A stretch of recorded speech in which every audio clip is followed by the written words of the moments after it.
Das Thema Sicherheit.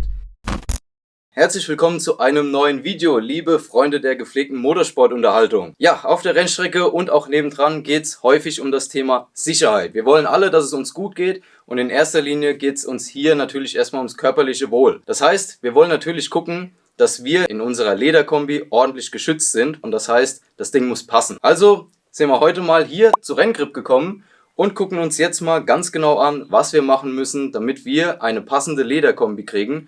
Und in meinem Fall jetzt eine passende Mars-Lederkombi. Der Dirk kommt jetzt vorbei und vermisst mich mal. In diesem Sinne, herzlich willkommen. Hi Daniel, schön, dass du da bist. Hi. Klasse. Dann legen wir jetzt mal los. Muss ich mich fürs Vermessen erst irgendwie ausziehen? Muss ich irgendwie einen Unterzieher anziehen oder können wir so direkt starten? Ja, am besten ist es, wenn wir dich in der Funktionsfläche vermessen, so wie du dann auch in den Kombi einsteigst. Das heißt, auch raus ist dein Klamotten rein in den Funktionseinteiler. Dann machen wir das jetzt mal und ich ziehe mich erstmal um. So, jetzt sind wir soweit. Ich bin umgezogen, ich bin in der Schwitzwäsche und jetzt geht die Vermessung los. In dem Sinn, Dirk, Attacke. Ja, hauen wir rein, ne? Helden in Unterhosen. Einmal den Arm so im rechten Winkel halten, 90 Grad, ne? So wunderbar. Aha. Dann nehmen wir jetzt ein paar Positionen von. Wir brauchen ungefähr 19 Positionen im ganzen Körper. Was ist denn allgemein wichtig bei einer Lederkombi? Auf was muss man genau achten? Allgemein ist es mal wichtig, die Passform. Ne? Nützt die beste Lederkombi nichts, wenn sie nicht passt. Gell? Also hier ist ganz klar, die Protektoren müssen sitzen, Ellenbogen, Schultern und die Knie, damit die im Sturzfall auch nicht verrutschen oder sich drehen. Ja, das ist mal ein A und O. Und dann ist natürlich die Bewegungsfreiheit wichtig. Rennstrecke hängen auffahren. Ne? Das heißt, du musst dich bewegen können in dem Ding. Ne? Die Kombi muss deine Bewegung mitmachen. Ne? Die muss ein bisschen flexibel sein, die muss ein bisschen weich sein. Und sie muss halt einen gewissen Schutz bieten. Ne? Also die Protektorenausstattung ist da auch noch natürlich wichtig. Was genau hat denn jetzt eine Mars-Lederkombi in dem Zug für Vorteile gegenüber einer von der Stange? Ganz klar, das ist eine individuelle Anpassung. Das heißt, du siehst ja, wir nehmen jetzt 19 Messpunkte von deinem Körper. Das heißt, die Kombi wird dann an dein Problem zu, in Anführungszeichen. Das ist bei dir ja überschaubar. Aber auch so sitzen, wie sie sitzen soll. In der Stangenkombi hast du immer einen Kompromiss. Ja, dann passt vielleicht der Oberkörper, aber die Beine passen nicht. Oder die Arme sind zu kurz oder zu lang. Du hast zu viel oder zu wenig Luft in dem Ding. Und das merzen wir halt mit einer kompletten Mars-Kombi aus. Das heißt, die ist so geschneidert, wie du von der Körperform brauchst. Und das Plus dabei ist natürlich die Individualisierung. Das heißt, du kannst die Kombi ja so zusammenstellen von der Farbe, von der Ausstattung, wie du haben willst. Ja. Das kriegst du von der Stange nicht. Ja, also eigenes Design ist hier absolut möglich. Plus das Plus an Sicherheit, weil die Kombi einfach perfekt passt. Muss ich jedes Mal hierher kommen zum Vermessen oder kann ich das auch zu Hause machen? Und du musst nicht unbedingt zu uns kommen, du kannst das auch im Internet machen. Wir haben einen Online-Konfigurator. Oder du fährst zu einem unserer Mars-Partner deutschlandweit, ne, wo du hingehen kannst, die dann auch genau die gleiche Beratung für Messung machen wie hier auch. Beim Vermessen Arm locker lassen, Muskulatur locker lassen, anspannen? Ganz normal, ne? Nicht anspannen, ja, sondern ganz normal locker lassen, wenn man ist, mal am Körper genommen. Was ist wichtig bezüglich den Protektoren? Also da gibt es ja verschiedene Klassifizierung. Ne? Früher war das die Levelklassen 1, 2 und 3 und heute ist die A-Klasse, ne? A bis dreifach A. Und da sollte man einfach gucken, dass die Kombi eine gute A-Ausstattung hat. Also Level 2 war immer das höchste, in Anführungszeichen. Das ist jetzt dreifach A. Ja, wir sind jetzt hier für eine Mars-Lederkombi mit Airbag-Integration. Brauche ich dann trotzdem für die Rennstrecke noch einen Brustprotektor und einen Rückenprotektor oder wie sieht es damit aus? Also zu wenig Schutz gibt es ja nicht. Ne? Also je mehr Schutz, umso besser. Aber man muss auch ein bisschen noch gucken auf den Tragekomfort und ob du bestimmte Dinge noch bewegen kannst. Bei unserem System ist im Airbag-System schon ein Rückenprotektor integriert. Okay. Das heißt, du brauchst bei dem Gimoto-System keinen zusätzlichen Rückenprotektor. Brustprotektor kannst du auch integrieren. Auf manchen Rennstrecken oder bei manchen Veranstaltern ist das sogar ein Muss mittlerweile. Ansonsten ist es obliegt dir. Weil der Airbag letztendlich geht auch über die Brust. Er geht über das Brustbein runter, über die Rippen bis zu den Nieren. Der Brustprotektor ist dann nur noch ein zusätzlicher Schutz. Zum Beispiel über die Curbs rutscht und der Airbag geht nicht auf. Weil ich habe nämlich einen Brustprotektor, das habt ihr im letzten Video schon gesehen. Ein Einschubprotektor, der kommt vorne in die Lederkombi rein. Das heißt, den würde ich dann auch weiter benutzen. In den Maßen, die wir jetzt nehmen, ist immer schon ein Brustprotektor mit berücksichtigt. Okay. Was gibt es denn an Materialien, aus die der Lederkombi gefertigt werden kann? Klassiker ist natürlich Rindleder, ne? Aber seit einigen Jahren hat sich das Känguruleder durchgesetzt bei den hochwertigen Kombis. Und das ist auch eigentlich unsere erste Wahl. Das ist geschmeidiger, das ist leichter, das ist ein Stückchen reißfester ne? Und ist einfach ultra soft mit der Zeit.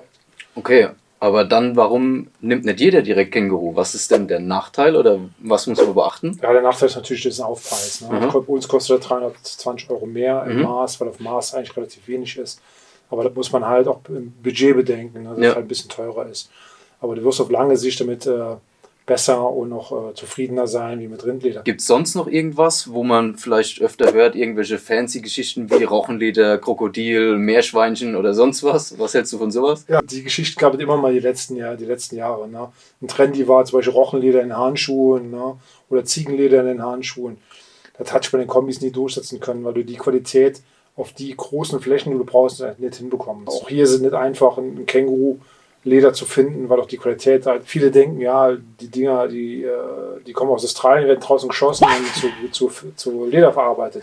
Das ist nicht so, das sind Kängurus aus einer Zucht, das ist kein freilaufendes Tier. Ne? Okay, sind wir ja jetzt hier bei Renngrip und ihr vertreibt die Moto-Leder-Kombis. Wo genau werden die hergestellt und was ist das für ein Unterschied zu anderen Lederkombis? Wo werden die hergestellt? Vorteile, Nachteile?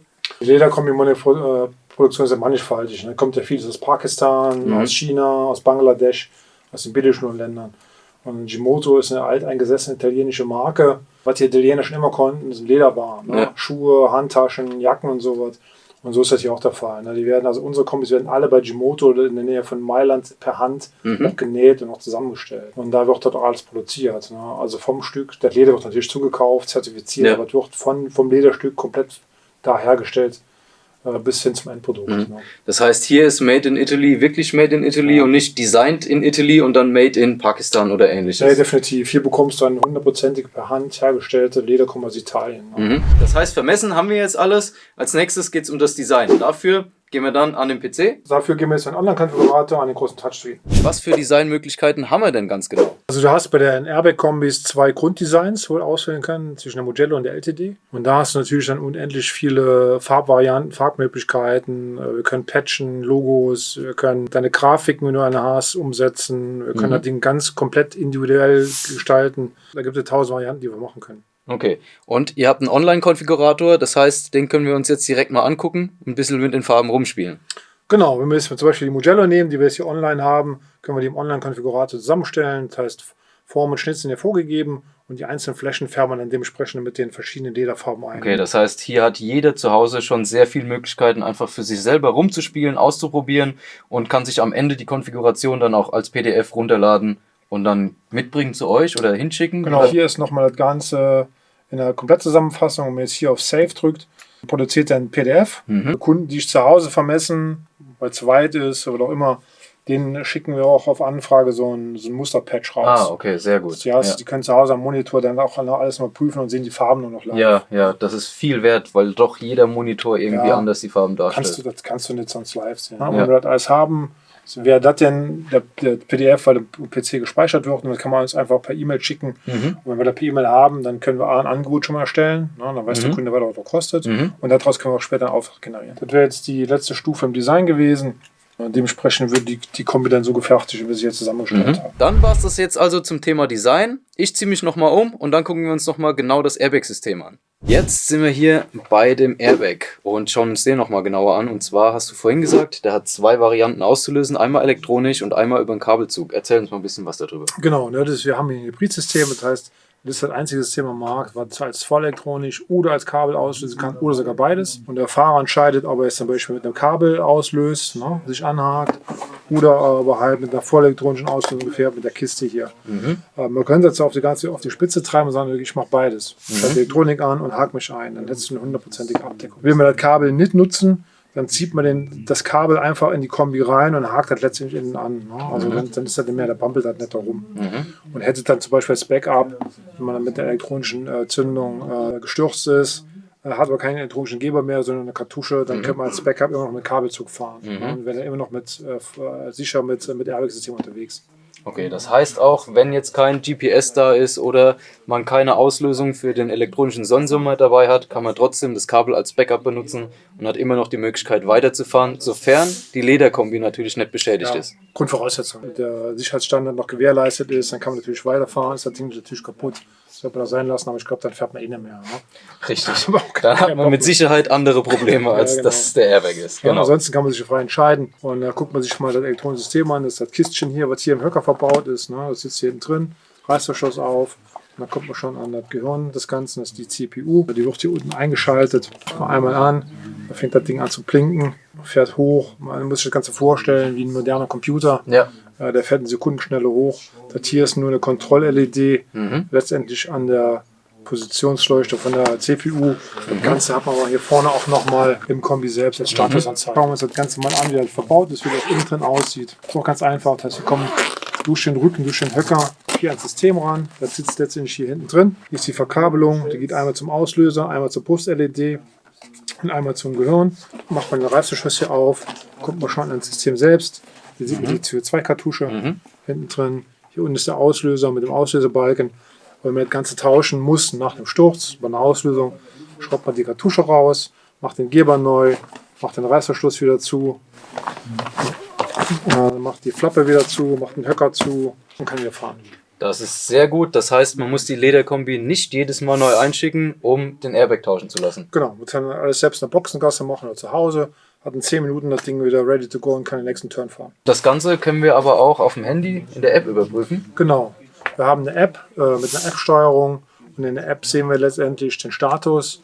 Wir können in der App die Fahrmodi ändern, sprich von Straße auf Rennstrecke. Fährt man jetzt nur Rennstrecke, stellt das Ding einmal ein, das wartet, macht morgens die CPU an, macht den Höcker zu, macht den abends mal aus, man muss sich um das System mit kümmern. Okay, das ist auf jeden Fall einfach und pflegeleicht und genau so soll es sein, weil ein System, was zu kompliziert ist, benutzt am Ende auch kein Mensch. Das war's dann zum Thema Sicherheit und Lederkombi. In meinem Fall jetzt eine Mars-Lederkombi.